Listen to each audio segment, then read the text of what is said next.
Maka kan ilma kana pura kullu sadan wa itu amin kabajamoota fi jaalatamoota maatii waaqayyoon kan isin jaalatu isinis waaqayyo kan jaalattan nagaa waaqayyo isa jiraata kan jirtu kan turtanii amin gooftaan keenya qorichi keenya Yesuus Kiristoos gabadii fi balleessaa keenya sollakaa'in eegee jaalatee tiksee guyyaa sa'aatii kanaan kan nu galanni fi ulfinni guddaan bara baraan isaa haa ta'u amin. Tole kabajamoota hordoftoota manseessa maatii waaqayyoo hordoftoota chaanal Beetel Tuurii kan taatan hundi keessan guyyaadhaa sagantaa addaa tokko qabannee argamnee jirra. Sagantaa kanarrattis keessummaa tokko qabannee jirra. Keessummaan keenyas kabajamoo barsiisaa Dajanee Gurmeessaati. Isaan isin affeerree jirra. Kallattumaan gara sagantaa keenyatti dabarra. Tole kabajamoo barsiisaa keenya bagana kan dhufta. Amin bagana kan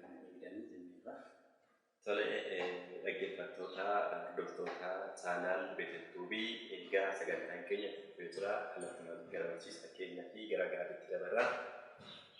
Tole gaaffii nuti guyyaarraas qabannee dhiyaanne haala yeroo irratti kan hundaa'edha. Torbeen kun torbee soomni gooftaa keenya qoricha keenya Yesuus Kiristoos yookaan Abiy Tsoom torbeewwan 8 qaba. Isaanis maqaa qabu. Torbeewwan 8 keessatti torbaffaan keenya jira. Torbeen torbaffaan Niqoodimoos jedhameetiin beekama. Egaa barsiisaa keenya gaarii jedhamu torbaffaan akkas jedha. Sanban yookaan torbee torbaffaan kun maal jedhamee beekama jedha haasaa kan nuuf ibsa. Eessi egaati manni amantaa keenyaa sooma gooftaa keenyaa qoricha keenya Yesuus Kiristoos erga seeneetiin booddee torbeewwan 8tti qooduudhaan kan isheen barsiistu ijoollee fiidhaafis ergaa kan isheen dabarsitu. Egaa akkuma beeknu muraasa isaanii fuudhuudhaaf soomni yookiis immoo torbee inni jalqabaa zabarrade jechuudhaan samii irraa buusaa gadamee saada keenya qulqulleetti dubara maadam keessa buusaa yaadachuudhaan manni amantaa keenya ni barsiisti. Lammaffaan immoo waa'ee qulqullummaa irratti hundaa'uudhaan torbee lammaffaa qiddisti yookiis immoo qulqulleetti sanbata qulqulleetti jettee ni barsiisti. Itti aansuudhaan egaa makuraa matsaafuu jettee haaluma sanaan itti fufuudhaan sanbata torbaffaa irra geenye jira. Sanbanni torbaffaan kun immoo Niqoodimoos jedhama. Maalidhaaf Niqoodimoos jedhame isa jedhu torbee kana guyyaan kun waan isa ilaallatuuf bal'inaaf kan waliin ilaallataa jechuudha. Fariisota keessaa namni Niqoodimoos jedhamu tokko ture jedhama caafni qulqulluun wangeela Yohaannis boqonnaa 3 lakkoofsa 1 irraa gaafa kaasnee dubbisnu Niqoodimoos namni jedhamu kun fariisota keessa nama jiraachaa ture jechuudha. Fariisota keessatti nama dhalatee guddateedha. Isa keessaatii dura buutuu Yihuudootaa ture. Kana jechuun alaqaa isaanii hangafa isaanii barsiisaa warra Yihuudootaa ture. Dhaloonni isaa fariisota keessa fariisaawii keessaa ta'u malee Niqoodimoos Yihuudootaaf dura bu'ummaadhaan isaan nama barsiisaa turedha jechuudha. Kanaaf Niqoodimoos jedhamee kan inni waamameef torbeen kun eegaatii Niqoodimoos kun dura buutuu warra Yihuudootaa barsiisaa warra Yihuudootaa ta'e osoo jiru samii fi lafa kana aangoo isaatiin kan dabarsu kan jiraachisus hundumtuu harka isaa keessa kan jiru Waaqayyoon gooftaa keenya Yesuus Kiristoos luka isaa jala taa'ee bartoota isaa wajjin guyyaa inni barnoota itti barate jechuudha. Kanarraa kan ka'e Niqoodimoos jedhamee waamame. Tole barsiisaa keenya gaaffii yeroo irratti hundufnees gaafatanii haala deebisan jirtu. Gara gaaffii lammaffaa yookaan gara gaaffii ittaantu dabala jechuudha. Gaaffii lammaffaan akkas jedha. Niqoodimoos maaliif guyyaa dhiisee halkan gadi jechuudhaan luka gooftaa jala taa'ee barate jedha. Isa kana bal'inaan akka nuuf ibsitan barbaada. Egaa jalqaba akkuma kaasnee Niqoodimoos barsiisaa warra Yihuudootaa ta'ee osoo jiru gara gooftaa keenya qoricha keenya Yesuus Kiristoositti dhufuudhaan halkan luka isaa jala taa'ee bartoota isaa wajjin barachaa ture. Sababiin inni halkaniin gara gooftaa keenya Yesuus Kiristoositti dhufee barnoota kana barateefis maaliif yoo jenne maaliif guyyaa hin dhufne yoo jenne namni kun barsiisaadha, dura bu'aadha, gaggeessaadha, beekaadha, hayyuudha jechuudha. Egaa abbootiin keenya maal jedhu gadi jedhummaa waan guddaa barsiisti. Maal jedhu seeti abbootiin keenya alaltuu ni beekani. Alaltuu fi ejersatu jiru. Alaltuun egaa akkuma beekamtu bishaan keessa jiraatti yeroo baay'ee yeroo hundayyuu bishaan irraa addaan baatee jiraattu. Guyyaa tokko garuu ejersi keessummaa taatee gara alaltuu kana deemte.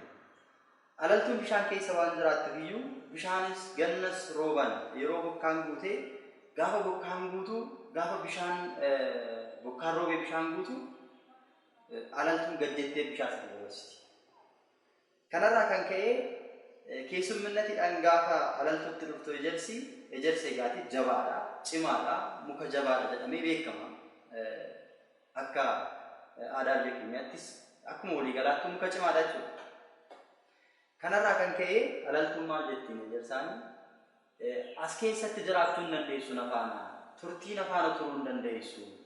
Sababiin isaas bishaan gaafa guutee dhufe ani gad jedheen dabarsa. Ati immoo gad jechuu hin dandeessu waan ta'eef iyyuu as keessa nafaana turuu hin dandeessu gaafa jettu rakkoon qabu nan tura gaafa jettee ejersitti seentu bokkaan roobee bishaan lolaa guddaan gaafa dhufu alaltuun gadi jettee gaafa bishaan sana ofirra dabarsitu ejersi immoo gadi jechuu dadhabe. Gaafa kana maal jettiin alaltu gadi jedhi yaa gittirree jetteen. Gadi jedhi gaafa jettuun gadi jechuu gaafa dadhabdu bishaan sun luka ishee jalaa sarassaree ejersa fudhatee deemi jedhanii nu barsiisu. Egaati beektota hedduutu jiru. Akka addunyaa kanaattis yoo ilaalle namoota beektota hedduutu jiru. Beektonni hedduun waa hedduu kalaquu danda'an osoo jiranuu har'as egaa bara keenya keessatti yeroo amma irra jiru kana keessatti beekna warra ofiin jedhan warra waaqayyoof gadi hin jenne warra waaqayyoof hin jilbeeffanne warra sagalee waaqayyoo hin dhageenye koronaan egaati kun luka isaanii jalaa bu'aa jira jechuudha. Kanaaf gadi jedhummaan iddoo guddaa qaba. Isa kana waan beekuuf barsiisaa ta'ee waan jiruuf hayyuudha namni kun Niqoodimoos. Waa guddaa qabatee jira, beekumsa guddaa qaba, biyya tokko nama gaggeessuu danda'udha. Namni kun barsiisaa ta'e osoo jiru gadi jedhee luka barsiisaa isaa yookiis waaqa isaa jalatti barachuun waan guddaadha. Sababiin isaayyuu abbootiin keenya maal jedhu gadi jedhanii hojjetanii ol jedhanii nyaatu jedhu.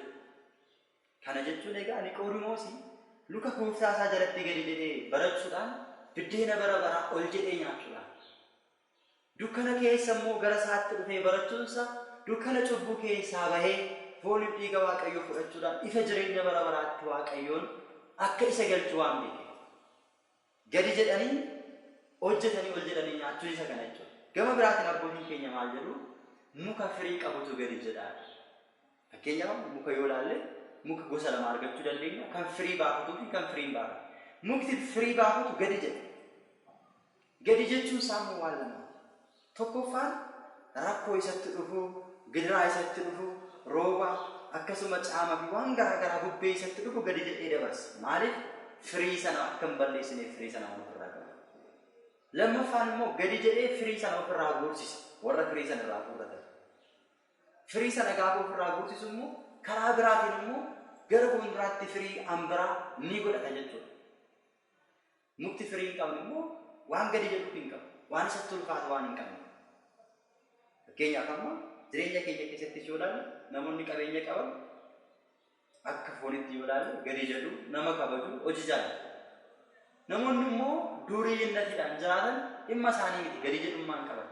Kanaaf Niqoodimoos beekumsa isaa kana sammuu isaatti qabatee kan isarra caalu jala taa'ee barumsa kana fudhachuudhaan firiitti jijjiiree hojiitti jijjiiree itti mootummaa waaqayyoo dhaaluudhaaf jecha gadi jechuudhaan luka gooftaa isaa jala taa'ee barumsa kana barateera.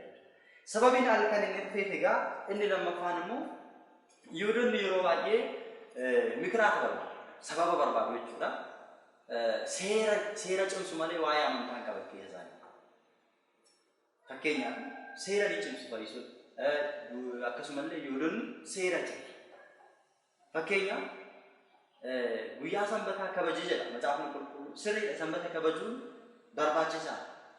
Sanbanni immoo akkamitti kabajama isa jedhan immoo hin beekamne. Namni tokko osoo gowwaa du'ee allayyaatti konkolaatee duudhaaf jedhu Yihuudoonni osoo itti dhufanii guyyaa sanbataa allayyaa sana keessaa baasuu hin danda'an. Nama achi keessaa immoo nama sana harkisee baase sanbata diigeedhaan irratti isaan kan isaan irratti xiyyeeffataniif waa'ee seeraati malee waa'ee lubbuu namaaf miti. Kan isaan dhiphisu yeroo hunda seera malee lubbuun isaanii hin dhiphisu. Kanarraa kan ka'e Yihuudoonni osoo guyyaa gaafa inni luka isaa jala taa'ee baratu isaa arganii irratti kan waan ta'e. Kanaafuu gufuu isaa ittiin ta'u jedhee Niqoodimoos halkan dhokatee luka gooftaa isaa jala taa'ee barachuu kan inni eegale. Har'as fakkeenyaaf akkuma Niqoodimoos fakkeenyaaf osoo isaa arganii Niqoodimoos iyyuu kunoo osoo nu barsiisaa jiru hayyuu keenya ta'e osoo jiru dura bu'aa keenya ta'e osoo jiru seera cabsee gara barsiisaa isaatti deemee osoo nuti isaa dhimachaa jirru irraa barate jedhanii akka irratti hin kaane jedhachu. Har'as yoo ilaalle kiristinnaa keenya keessatti namoonni ofitti amanamummaa hin qabu. Abaluun waan bataskaana deemeetti abaluun waan naxalaa uffatee mana amantaa deemu malee hidda gadi fageeffatanii amantaa isaanii xiyyeeffatanii. Fakkeenyaaf qeesiin tokko osoo masqalii qabatee gonfoo godhatee taa'ee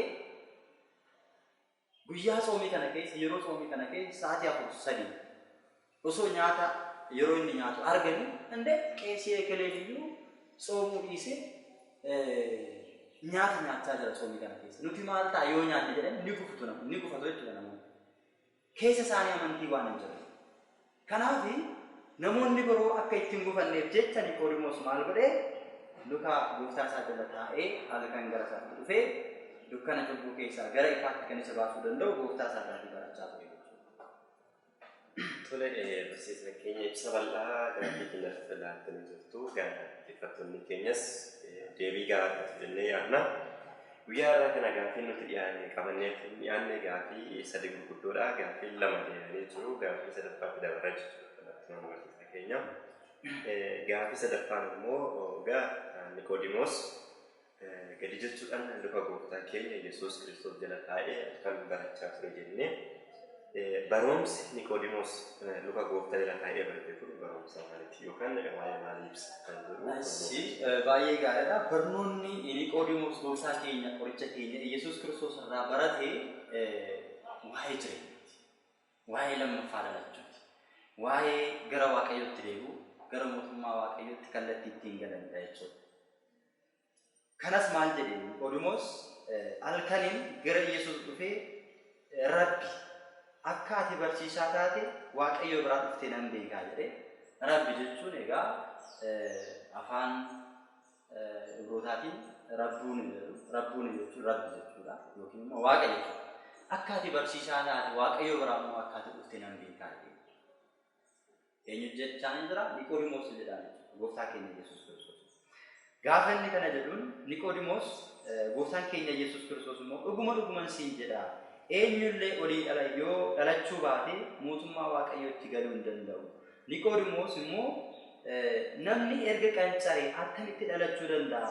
Gadameessa haadha isaatti lammaffaa galee dhalachuu hin danda'amu jedhee gaaffii kana gooftaa keenya Yesuus Kiristoos hin gaafate. Niqoodimoos gaafa kana gaafatu gooftaan keenya Yesuus Kiristoos dhuguman siin jedha. Namni bishaanii fi hafuura qulqulluurraati lammaffaa dhalachuu baanna mootummaa Waaqayyootti galuu hin danda'u. Barumsi inni guddaan isa. Namni bishaanii fi hafuura qulqulluurraa dhalachuu baanna mootummaa Waaqayyootti galuu hin danda'u. Mucaa Waaqayyoo ta'uu hin danda'u. Mootummaa isaa dhaaluu hin danda'u jedhee gooftaan keenya Yesuus Kiristoos isa barsiise. Kana jechuun maal jechuudha? Namni akkamittiin lammaffaa deebi'ee gara haadha isaatti deebi'ee lammaffaa dhalata jedhee gaafa gaafatu egaa dhaloonni bakka lamatti akka qoodamu gooftaan keenya Yesuus Kiristoos barsiise. Bakka lamatti qoodama. Inni tokkoffaan dhaloota foonii. Dhaloota foonii jechuun haadha fi abbaa keenya irraatii ni dhalanna. Dhaloota lammaffaan immoo hafuura qulqulluu fi bishaan irraati kan dhalamu jechuudha. Dhiirri guyyaa 40, dubarri immoo guyyaa 80 cuuphaa yookiin immoo kiristinnaa isa jennu sana. Namni kiristinnaa hin taane, namni hin cuuphamne mootummaa Waaqayyootti galuu akka hin dandeenye macaafni qulqulluun dubbataa jiru. Akkamitti immoo namni bishaanii fi hafuura qulqulluu irraa dhalachuu danda'a gaafa jennu macaafni qulqulluun akkasuma jedha. Namoonni baay'een bishaan hin barbaachisu, bishaan faayidaa hin qabu jedhanii yeroo itti tsabala irratti ka'an, yeroo itti cuuphaa gananii bahan ni argina jechuudha. Wangeela Maarqos boqonnaa 16 lakkoofsa 16 kan amanee fi kan cuuphame ni fayya. Kan amanee fi kan cuuphame ni fayya. Kan hin amanne kan hin cuuphamne immoo itti faradamaa. Namni cuuphame namni amane mootummaa Waaqayyoo gala. Namni hin amanne namni hin cuuphamne immoo mootummaa Waaqayyoo hin galu itti murtaa'a jechuudha. Murtii jalaa ooluudhaaf bilisa bahuudhaaf mootummaa Waaqayyoo itti galuudhaaf ijoollee isaa mucaasaa ta'uudhaaf bishaan isa fura qulqulluudhaa dhalachuudha qabna jechuudha. Fakkeenyaaf yoo ilaalle seera uumamaa boqonnaa 1 lakkoofsa 2 irratti hafuurri Waaqayyoo bishaanicha irra bu'u. Akkamitti bishaan irraa dhalna yoo jenne abbootiin keenya gaafa kiristinnaa kaasan sana dubarri guyyaa 80tti dhiirri guyyaa 40tti gaafa kiristinnaa kaasan maal godhu? Bishaan fuudhanii kadhannaa irratti taasisu. Kadhannaa erga taasisanii booddee gaafa isaan kadhannaa taasisan sana akkuma gooftaan keenya qorichi keenya Yesuus Kiristoos laga Yordaanos keessatti gaafa inni cuuphamu xalayaa garbummaa keenyaa gaafa barbadeessu hafuurri qulqulluun bifa gogeetiin samiirraa dhufee irra qubate karaa abbootii keenyaa sanaan hafuurri qulqulluun bishaan sanarra ni bu'aa jechuudha. Ni buufataa jechuudha. Tajaajila mul'atuun tajaajila hin arganne guddaa arganna jechuudha. Fakkeenyaaf namoonni gaafa cuuphaman hin argina, gaafa abbootiin kadhannaa godhan hin argina. Hafuurri qulqulluun immoo gaafa bishaanicha irra dhufee bulu hafuuraatiin yoo ta'e malee ijaan arguu hin dandeenye. Kennaa waan ijaan mul'atuun kennaa ijaan hin mul'anne guddaa argina. Bishaanis kanarra hafuurri qulqulluun gaafa bu'u bishaan sun qulqullaa'ee eebbifame jechuudha. Bishaan hin jennu nama tsabalatti jijjiirameera jechuudha. Bishaan qulqulluu jedha. Akkuma Hisqeel boqonnaa 35 irratti ani bishaan qulqulluu isinitti hin facaasaa isin immoo xuraa'ummaa keessan irraatiin qulqullooftu akkuma jedha. Nutis eegaatii xuraa'ummaa irraa qulqulloofnee qulqulluu kan itti taanu ijoollee Waaqayyoo kan itti taanu iddoo guddaadha. Kanaafiyyuu bishaan sun gaafa qulqullaa'u bishaan qulqulluu sanaan eebbifamna ijoollee Waaqayyoo ta'uu dandeenya jechuudha. Kanaafiyyuu Niqoodimoos barumsi guddaan inni barate asirratti maa inni kallattii ittiin mootummaa Waaqayyootti galuu danda'an eegaatii yoo cuuphaman malee hafuura qulqulluu fi bishaan irraatiin yoo lammaffaa dhalatan malee mootummaa Waaqayyootti galuun hin danda'amu. Akka hin danda'amne erga bareen booddee gooftaa keenya Yesuus Kiristoositti amane innis nama cimaa ta'e akka mul'ate macaafni qulqulluun seenes. Fakkeenyaaf hanga dhumaatti gooftaa keenya Yesuus Kiristoos wajjin dhaabbateera Niqoodimoos. Fariisota keessaa dhufee Yihudoota keessaa ba'ee fakkeenyaaf gooftaan keenya Yesuus Kiristoos gaafa fannoo irra oolchan gaafa jimaataa sana sa'aatii 11 gaafa ta'u Yoosefii fi Niqoodimoos gara Phiilaaxoositti deemanii foon gooftaa keenya Yesuus Kiristoos fuudhanii kan kafanan kan awwaalan isaaniidha. Carraa barakata kanaa hanga kana argachuu danda'e jechuudha Niqoodimoos. Tole barsiisaa keenya maqaa dhaggeeffattoota keenyaatiin guddaa galatoomaa isiniin jenna. Egaa sagantaan keenya yookaan qophiin keenya guyyaa har'aa waa'ee yeroo irratti kan xiyyeeffate innis torbee torbaffaa Niqoodimoos jedhama. Innis immoo barsiisaan keenya baadinaan nuti ibsitanii jirtu sagantaan keenya guutummaatti kana fakkaataa. Kutaa itti aanuun immoo haala yeroo irratti kan xiyyeeffate hin deebinee kan wal agarru ta'a. Erga yoo qabaattan dhaggeeffattoota keenyaaf nuuf dabalatanii sagantaa. Egaa ergaan asirratti qabu namni kamiyyuu mootummaa Waaqayyootti galuudhaaf bishaan fi hafuura irraa dhalachuu qaba akkuma jedhe macaafni qulqulluun. Nutis yoo baranneedha akkuma Niqoodimoos barate. Akkuma Lukaa gooftaa Yesuus Kiristoos jala taa'ee barate barumsi nu barbaachisa. Barnoota karaa kanaan darbu. Egaati kun seensadha. Barsiisonni kennaa qaban hedduutu jiru.